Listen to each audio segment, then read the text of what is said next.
بسم اللہ الرحمن الرحیم۔ السلام علیکم ورحمۃ اللہ وبرکاتہ۔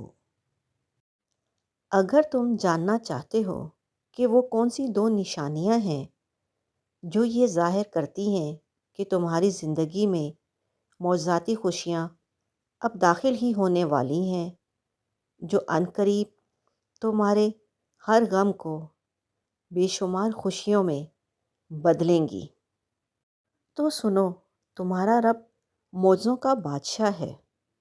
اللہ تعالیٰ قرآن میں خود جواب دے رہا ہے کہ لوگوں کے وہم و گمان میں بھی ایک بات نہیں ہوتی، لیکن اللہ تعالیٰ اس کے ظہور اور تکمیل کے لیے ایسے اسباب پیدا فرما دیتا ہے کہ عقل انسانی دھنگ رہ جائے، کیونکہ ظاہری آنکھیں صرف ظاہری حالات کو دیکھتی ہیں، لیکن تمہارا رب جو کچھ کرنا چاہتا ہے اندر ہی اندر اس کے ہونے کے اسباب پیدا فرما دیتا ہے، کیونکہ تمہارے رب کی رحمت جب جوش میں آتی ہے نا، تو وہ رحمان تمہاری فطرت کی ہر مانگ پوری کرنے کے لیے بہترین اسباب بنا دیتا ہے۔ اگر آج تم اپنی زندگی میں معجزوں کی تلاش میں ہو نا، تو یہ دو باتیں ذہن نشین کر لو۔ دیکھو، دنیا میں تمہیں اکثر ایسے حالات کا سامنا ضرور کرنا پڑتا ہے جہاں تمہارا رب تمہیں کسی چیز کا حکم دیتا ہے یا کسی چیز سے روکتا ہے، تو اگر تم اپنے ایمان کو بڑھاتے ہوئے، اپنی خواہشات نفس کی قربانی دیتے ہوئے اپنے رب کے آگے سر جھکاتے ہو، تو جان رکھو کہ تمہارا رب تمہیں اپنی کھلی اور چھپی تمام نعمتوں سے سرفراز کر دیتا ہے۔ واصف علی واصف فرماتے ہیں کہ تم ہر اس چیز کو چھوڑ دو جس نے تمہاری چمک کو بجھا دیا۔ ان لوگوں کو چھوڑ دو جنہوں نے تمہیں مایوس کیا۔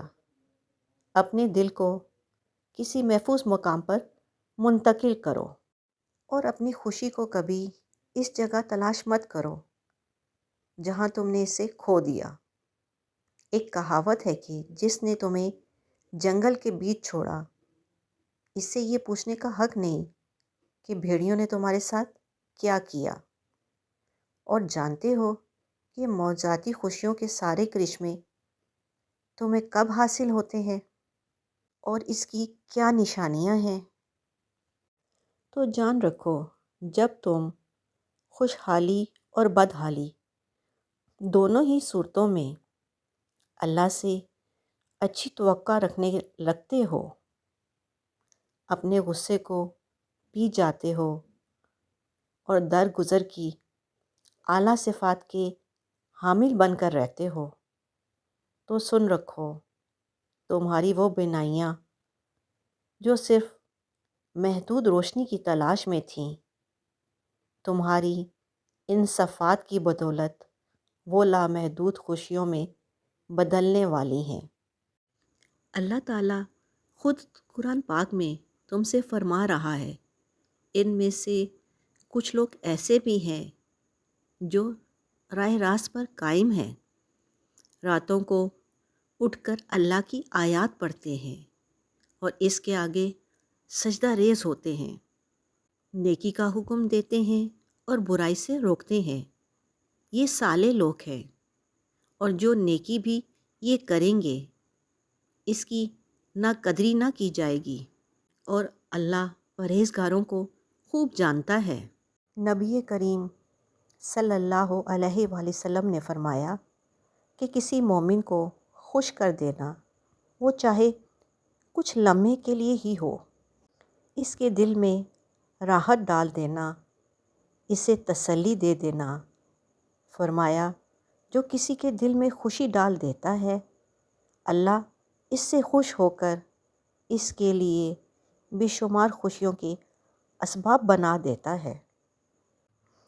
اور اگر تم اپنے دل کی خوشی اور راحت چاہتے ہو تو کسی روتے چہرے پر مسکان لے آنا، کسی کی درد بھری باتیں سن لینا، کسی کو گناہ بھری زندگی سے سیدھے رستے پہ لے آنا۔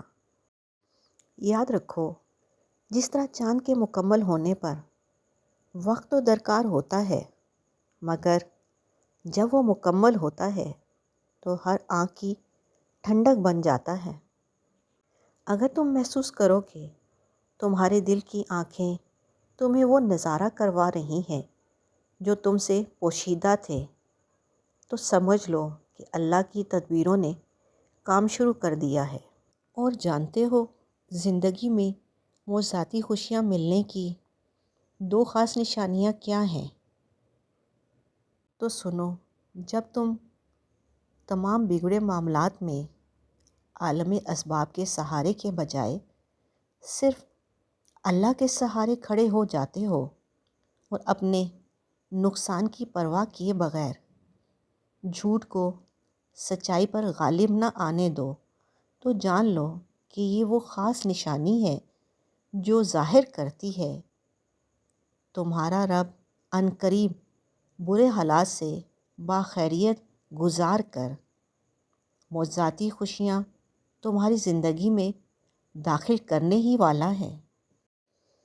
اللہ تعالیٰ خود قرآن میں اس کا اشارہ دے رہا ہے، اور جو جھوٹ پر گواہ نہیں بنتے اور کسی کی لغو چیز پر ان کا گزر ہو جائے تو شرافت سے گزر جایا کرتے ہیں۔ ہمارے حالات بدلنے کی دوسری نشانی یہ بھی ہے کہ جب تم ناممکن حالات میں اللہ کا در نہیں چھوڑتے، تب وہ تمہیں اپنے معجزات سے نوازتا ہے۔ مطمئن رہنا، عنقریب وہ تمہیں خوشیوں کا خوبصورت جہاں عطا کرے گا۔ اور اے محمد صلی اللہ علیہ وآلہ وسلم، اپنے رب پر بھروسہ رکھو جو زندہ ہے، اس کی حمد کے ساتھ اس کی تسبیح کرتے رہو۔ اللہ کے ساتھ صبر کرو اور اس سے ڈرتے رہو۔ بلا شبہ اس وقت ذلیل و خوار ہو جاتا ہے جب اسے اللہ پر بھروسہ نہیں رہتا۔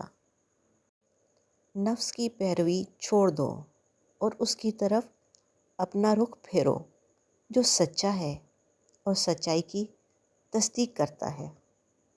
اپنا اور اپنوں کا خیال رکھیں، خوش رہیں، خوشیاں بانٹیں۔ اللہ نگہبان۔